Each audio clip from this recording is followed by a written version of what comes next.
Buenas tardes, buenos días, mis queridos hermanos. Depende de la hora que esté sintonizando esta transmisión. Para mí es una alegría poder estar nuevamente ante ustedes por estos medios en las buenas nuevas de Suyapa TV. Y hoy, mis queridos hermanos, pues vamos a ahondar un poco más en lo que es el Señor Jesucristo, pero vamos a ver la revelación de Dios. Hoy te traigo un temazo, hermana, un temazo que yo considero, desde mi vivencia en la iglesia, muy importante. ¿Por qué? Porque a veces tendemos a decir que somos cristianos, pero actuamos desde el Antiguo Testamento. Entonces es bueno dejar unas bases claras para poder decir, ok, yo soy cristiano y me muevo en esta línea, me muevo haciendo estas acciones. Y para eso pues tenemos la palabra de Dios. Ya como sabemos, como es costumbre para nosotros, nos agarramos de la palabra de Dios y comentamos un texto. El día de hoy, para poder enseñar esto que vamos a hablar, nos vamos a ir a la carta a los Romanos. Para eso traemos nuestra Biblia, si la tienes a mano me ayudas, si no pues yo la leeré. Y nos vamos a ir al capítulo 1.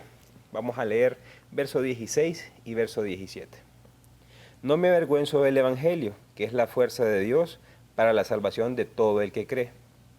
Del judío en primer lugar, pero también del griego, porque en él se revela la justicia de Dios.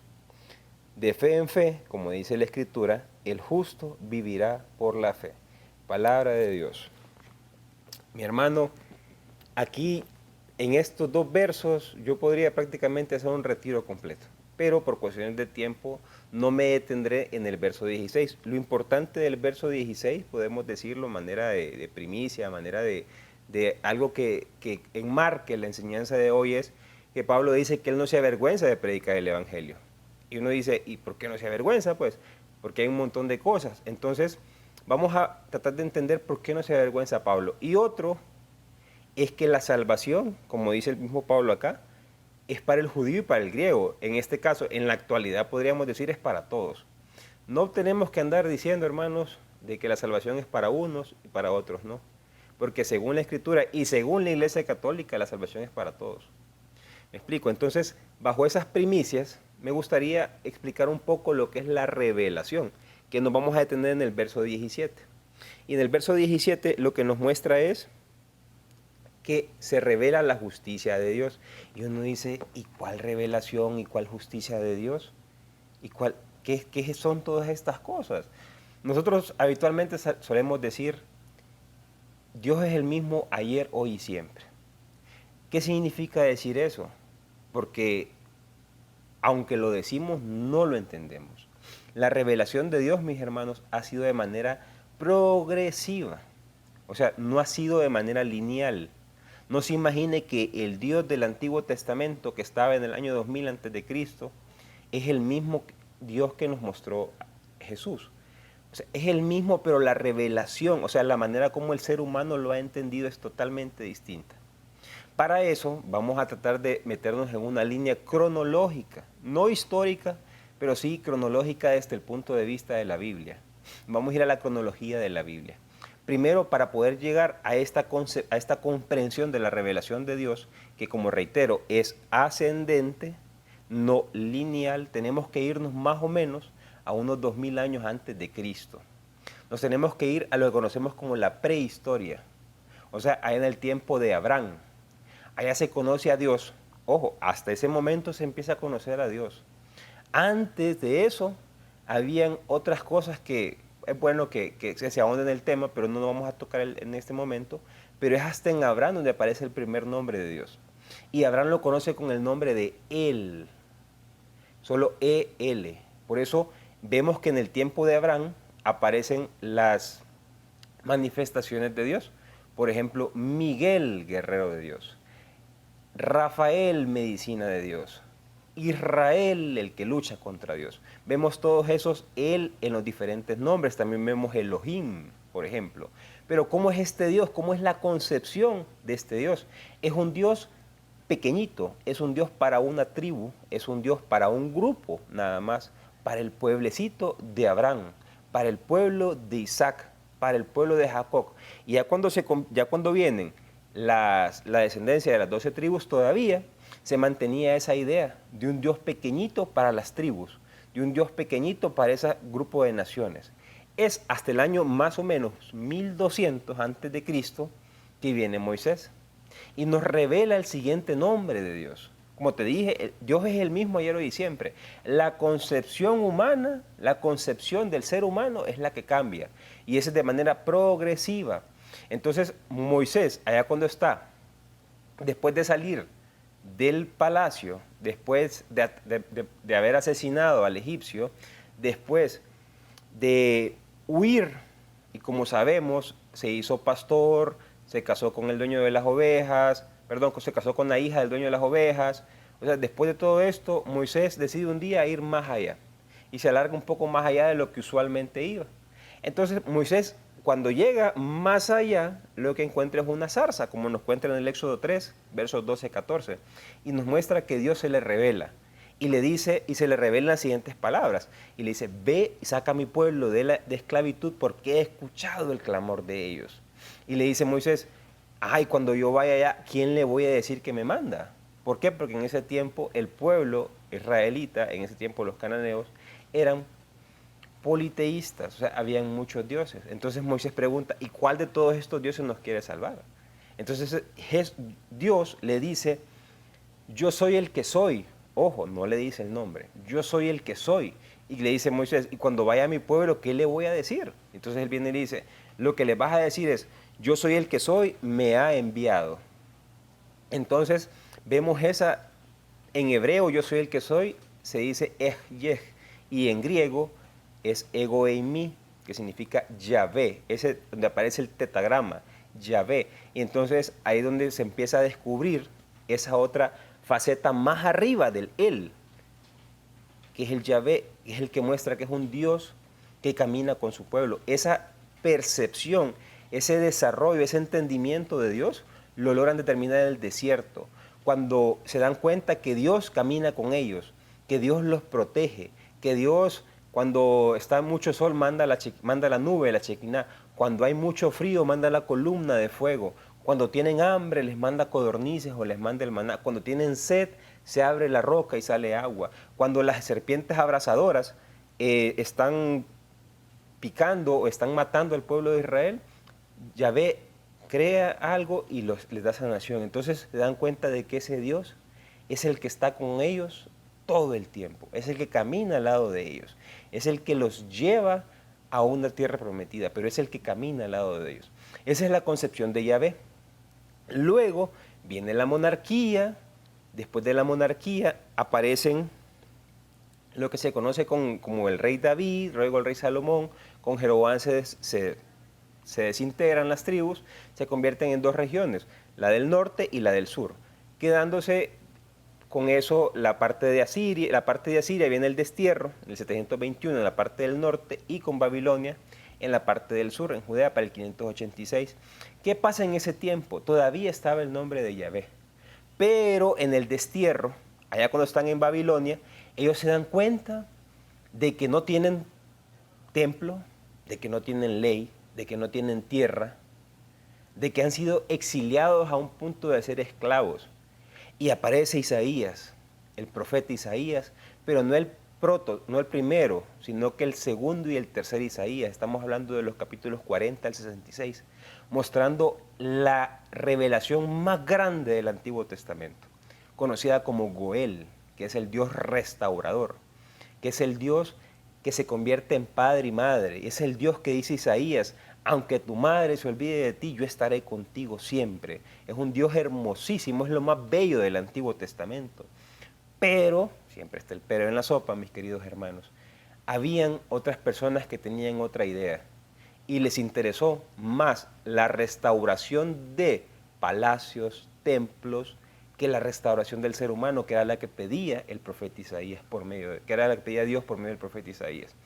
Se llega a la altura de Goel, pero en eso, cuando empiezan Nehemías y Esdras a mostrar la fortaleza del templo, en ese proceso, hasta llegar al destierro, a la conquista griega, el Dios que antes era el restaurador, baja. Es la revelación más baja del Antiguo Testamento, por decirlo así. Y es el Dios altísimo, el Dios de la retribución, el Dios que se queda en palacios, en templos o que habita en el cielo y que baja de vez en cuando a ver a sus sirvientes. Es el Dios que le encanta gloriarse en las enfermedades de los demás, el que manda tristezas, el que manda muertes, el que mata a la persona. Ese es el Dios que se metió. Ojo, la revelación, no Dios, la revelación, lo que entendieron de Dios. Eso hemos venido más o menos así, hermanos, así, y bajamos al Dios Altísimo. Y luego viene nuestro Señor Jesucristo y nos muestra que Dios es Abba, o sea, Dios es papito, Dios es papá. Entonces levanta la revelación al punto más alto, a la cumbre de la revelación de Dios, y nos muestra que Dios está para nosotros, que Dios se entrega por nosotros, que Dios está a favor del ser humano, que no hay ley, que no hay templo, que no hay religión que valga, porque Dios es más importante que todo eso. Jesús nos muestra que Dios es Abba, que Dios es papá. Imagínense, de llamarlo el Goel, Yahvé, el Dios Altísimo, el que no se puede nombrar. Es más, llegó un momento que a Yahvé no se le podía nombrar, porque era tan alto, era tan celestial, era tan increíble, que lo que hacían era en los manuscritos poner 4 puntitos. Y ahí cuando llegaban a decir el nombre de Yahvé, solo se quedaban mudos y seguían después, porque era tan increíble, tan altísimo y tan glorioso que no se podía mencionar su nombre. Pero viene Jesús y nos muestra que Dios es Abba. Y cuando muere Jesús, nos entrega el Santo Espíritu de Dios. Y nos muestra que el nuevo nombre, que Dios ahora está habitando en el ser humano. Que Dios ahora se metió al ser humano. Mis queridos hermanos, por favor, no se mueva de su lugar. Vamos a seguir hablando de esta revelación. ¿Por qué? Porque todavía hay mucho que decir, pero los comerciales son breves y nos vemos en unos minutos.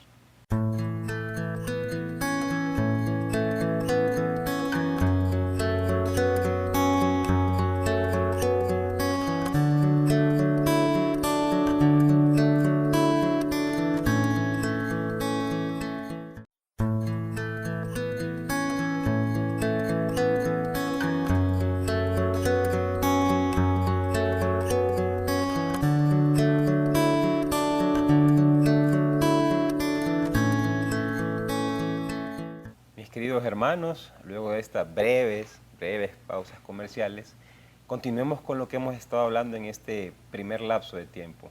Hablábamos de la revelación de Dios y de cómo se había revelado a través del Antiguo Testamento.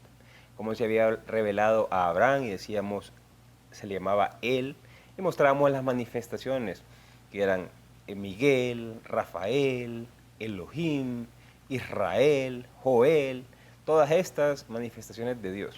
Luego mirábamos cómo a Moisés se le revelaba unos 800 años después y nos decía que Dios se llama Yahvé.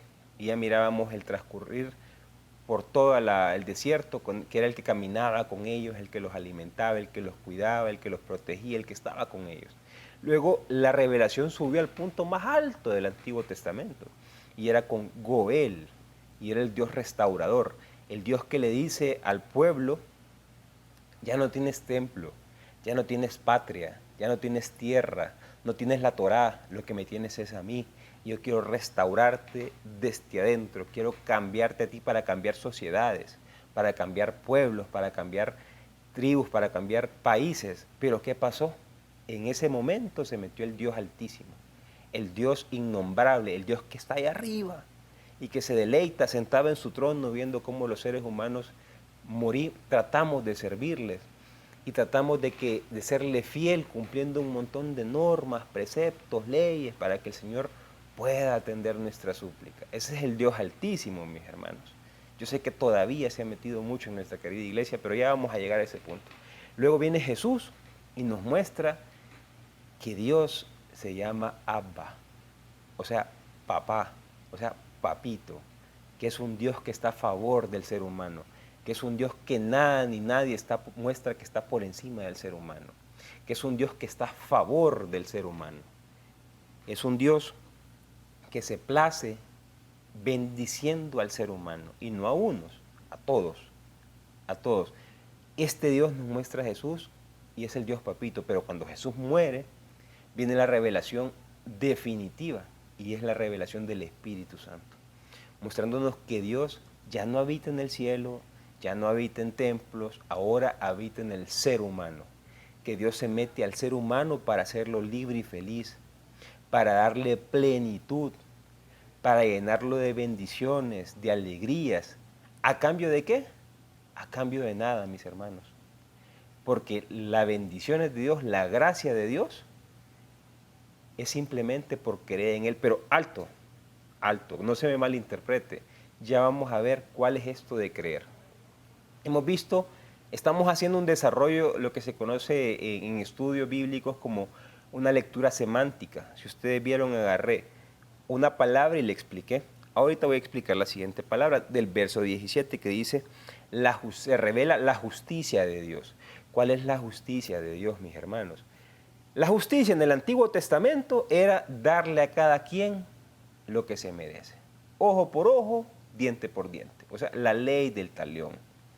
Era aquella que decía de que teníamos que cumplir las obras de la ley para ser justificados por Dios. Voy a explicar esto.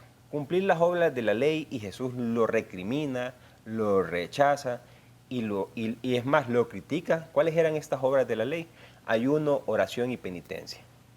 Porque en aquel tiempo, en el tiempo de Jesús, los israelitas, más que todo los judíos, los fariseos y los saduceos, según ellos cumpliendo estas tres cosas ya estaban justificados por Dios, o sea, estaban cumpliendo la voluntad de Dios. Y luego de eso había que sumarle los preceptos, porque recordemos que la ley están los 10 mandamientos, los 613 preceptos, luego está la Mishnah, luego está el Talmud, la Halaká y la Haggadah, entonces son un montón de preceptos. Entonces, entre más finos se cumplieran las leyes, más justificado estaba. Entonces, quien cumplía esas leyes estaba a favor de la voluntad de Dios, o sea, era bendecido por Dios. Pero ¿qué pasaba con los que no las cumplían? Eran maldecidos de Dios, eran rechazados de Dios. Era la gente que estaba enferma, entonces, por decir algo, la gente que enfermaba, la gente que estaba minusválida. En el Evangelio vemos un montón de milagros del Señor curando a esta gente, reintegrándolas a la sociedad. ¿Por qué? Porque esa gente eran, en la mentalidad farisea, saducea y de aquel tiempo, eran rechazados por Dios. Era la gente que Dios no quería y que le iba matando poco a poco. Le mandaba una enfermedad para que lo hiciera sufrir, para que fuera convaleciente toda su vida y que diera lástima, según la justicia del Antiguo Testamento. Y usted, hermana, que me está viendo, usted ni digamos, ¿verdad? La mujer en el tiempo de Jesús era visto como la pertenencia del hombre más baja, por decirlo así. La mujer no podía hablar en público, la mujer tenía que aferrarse al hombre. El único lugar para que hablara la mujer era en su casa, no podía entrar a la sinagoga, no podía participar en la sinagoga. Si tenía el flujo menstrual era impura, era un montón de cosas terribles. Entonces se entendía que Dios rechazaba a la mujer también, porque en teoría no era una mujer, no era un hombre perfecto, no era un hombre. Entonces, imagínense esa justicia, una justicia terrible, una injusticia que los mismos judíos se habían inventado, porque para ellos esa era la revelación. Y ahora viene la justicia del Nuevo Testamento, o la justicia que trae Jesucristo. La justicia que trae Jesucristo se llama misericordia, se llama amor, se llama caridad. ¿Qué quiere decir esto, hermano? Que Dios ahora han revelado un Dios que se entrega por el ser humano. Un Dios que no hay que hacer ni un tan solo sacrificio, como hacían en aquel momento los judíos, para que lo voltee a ver. Un Dios que no hay que rezarle para que me voltee a ver, no hay que quererle torcer el brazo, como dice mi párroco, la oración no es para torcerle el brazo a Dios. O sea, a veces nos mantenemos en esa idea del Antiguo Testamento, creyendo que haciendo cosas vamos a agradar a Dios. Yo reflexionaba cuando preparaba esta enseñanza y yo decía, en el tiempo de la pandemia que todavía estamos, pero al principio uno decía, vamos a hacer este rosario para que Dios cure el COVID del mundo. Yo decía, Dios mío, estamos pensando tan mal porque creemos que rezándole a la Virgen, Dios va a ceder o Dios nos va a escuchar. Esa es mentalidad del Antiguo Testamento, hermano. Así de sencillo. No es posible que un Dios que es papá, un Dios que es puro amor, tengamos que hacerle cosas para que nos salve. Tengamos que entregarle, rezarle, prenderle velí, hacer cualquier cantidad de cosas para que nos salve. No es correcto eso. Eso es una Eso es como tapar el verdadero rostro de Dios. Muchos de nosotros lo hacemos, hermanos, pero se entiende porque muchas veces estas cosas no nos las explican. Ser justicia de Dios en este momento es ser misericordia. Es un Dios que quiere lo mejor para ti, mi hermano. Es un Dios que está a favor tuyo, que quiere darse por completo a ti. ¿Y qué es lo único que hay que hacer? Ya para ir terminando esta enseñanza, ¿qué es lo único que hay que hacer? Miren lo que dice el verso 18, el verso 17 en la parte B. Como dice la Escritura, el justo vivirá por la fe. Pablo toma las palabras de Habacuc y dice el justo vivirá por la fe, pero como yo les dije hace un momento, no se me malinterprete la fe. La fe, si hablamos fenomenológicamente, o sea, desde la perspectiva de tratarla de entender la fe no solo es decir, yo creo en Jesús y estoy salvo. Y ya, hermano, ese tipo de doctrinas, de culturas, eso no es así, hermano. La fe es más profunda que eso. La fe tiene 4 dimensiones y estas 4 dimensiones, o sea, las 4 definiciones, se le conoce como la fenomenología de la fe. Fe como opinión.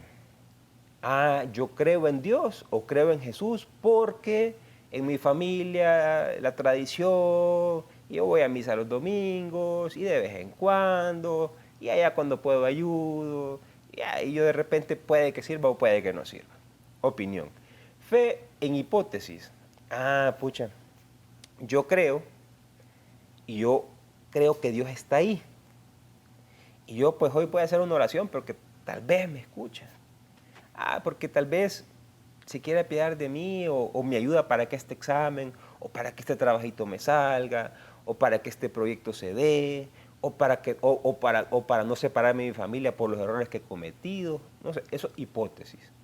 Fe, tercera dimensión, certeza. Y es darse cuenta de que Dios está en usted, hermano. Darse cuenta de que el poder divino está en usted y que usted es imparable. De que cuando usted se da cuenta de que Dios le ha dado todo y no tiene nada más que pedirle porque Dios le ha dado todo, ya no hay límites para usted, mi hermano. Y está la fe entrega total, que es la fe de Pablo. Esta fe es la que pone al servicio de Dios sus bienes, su vida, su conocimiento, sus contactos, su familia, toda su vida al servicio de Dios. Esa es la fe que queremos llegar a ese momento. Y esa es la fe de la que habla Pablo. Cuando dice Pablo, el justo vivirá por la fe. Claro, pero es que si entendemos la fe como la entrega total a Dios, las demás cosas fluyen. Si nos entregamos a Dios completamente en cuerpo, en todo el ser, estamos viviendo por fe. Y vivir por fe genera que usted automáticamente, hermano, empiece a generar obras. Obras de misericordia, obras de alimentar al que no tiene que comer, al que no tiene techo, al que está triste, al que está en depresión, al que se le murió un pariente, al que ocupa una ayuda de un hermano, e incluso a su familia. Instantáneamente, cuando usted cree, eso se da. ¿Por qué?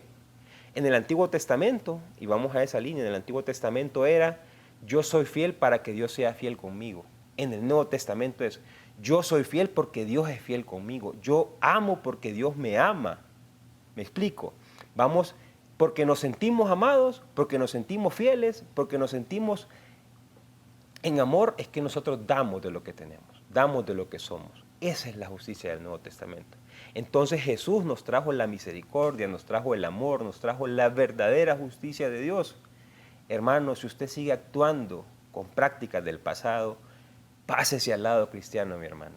Pásese al lado de Jesús. Muestre la misericordia ante sus hermanos. Muestre el amor y recuerde, mi hermano, que la salvación es para todos. No para un grupito, no para un puñado, no para la que hace esto, no para la que ora aquí, no para la que va a ese grupo, no para la que está en esta iglesia. No, mi hermano. La Escritura, como el mismo Concilio Vaticano II en Gaudium et Spes, nos va a decir encontrar las diferentes culturas del verbo. ¿Por qué? Porque en las diferentes culturas se promueve el amor y Dios, mi hermano, es amor. Mis queridos hermanos, la revelación de Dios es viva, es latente y queda a su disposición, mi querido hermano, para que usted pueda hacer la suya y empiece a vivir con la misericordia de Dios. Nos seguiremos viendo, hermano, en el siguiente programa. Como siempre nos vamos a despedir con un gloria, gloria al Padre, gloria al Hijo y gloria al Espíritu Santo, como era en un principio, ahora y siempre, por los siglos de los siglos. Amén. Que el Señor lo bendiga a usted y a toda su familia, mi querido hermano. Buenas tardes.